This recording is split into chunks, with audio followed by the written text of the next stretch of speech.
ច្រើនណាស់ចង់និយាយចេញខ្លាំងអោយបានធូរតែទឹកភ្នែកចេញតែស្រក់ហូរគិតយូរម្នាក់ឯងឡើងចង់ឈួតហើយគ្មានអ្នកខ្វល់ពីសុំទុករបស់ខ្ញុំទេគ្មានអ្នកណាស្ម័គ្រក្បែរជួយទាញខ្ញុំក្រោបឈរឡើងខ្ញុំសែនស្មុគស្មាញខ្លាំងណាស់ចង់ស្ទះខួរស្លាប់ទៅហើយចង់ទាញពេលអោយត្រឡប់ទៅជាកុមារអាយុកាន់តែច្រើនសំពាធកាន់តែធំទុកសោកប្រមូលផ្ដុំបង្កើតជាបញ្ហាជំងឺបាក់ទឹកចិត្តតើគូជាបានបែបណាហូរទឹកនេត្រា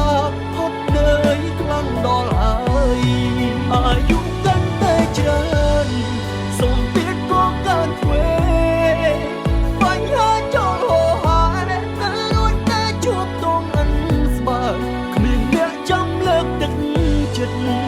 ទៅពីខ្លួនឯងឡើយជីវិតអើយងងឹតឈឹងគ្មានគោលដៅ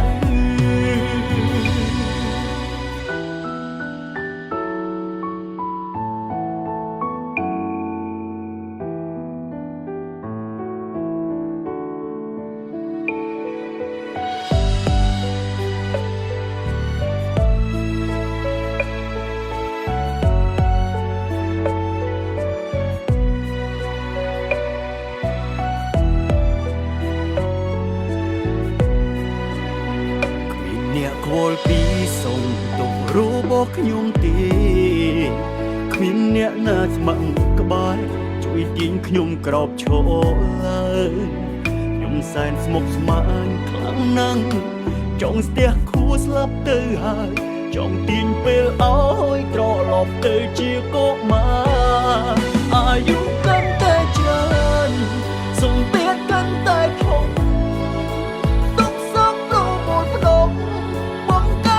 បញ្ហាជំងឺបាក់ទឹកចិត្ត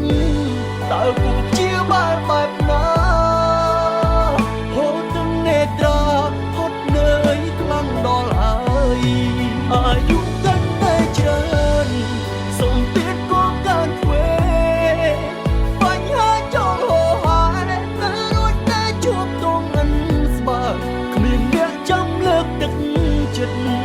ទៅពីខ្លួនឯងជីវិតអើយងងឹតឈឹងគ្មានគោលដៅ